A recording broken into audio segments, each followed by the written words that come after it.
நாம் எந்த அளவுக்கு ஓடி ஓடி உழைத்து பணத்தை சம்பாதிக்கிறோமோ அந்த அளவுக்கு தேடி தேடி போய் உறவுகளை சம்பாதிச்சு கொள்ள வேண்டும்.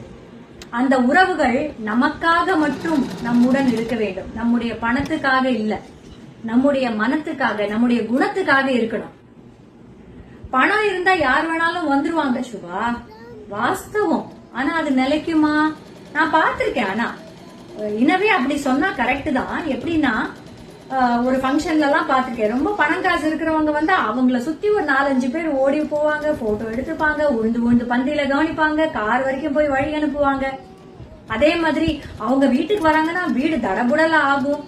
இப்படி எல்லா இடத்துலயும் அவங்களுக்கு மதிப்பும் மரியாதையும் அதிகமா தான் இருக்கும். ஆனா என்ன, அவங்க கிட்ட காசு இருந்தா அது அவங்களுக்கு தாங்க, நமக்கா கொடுக்க போறாங்க இல்லையா?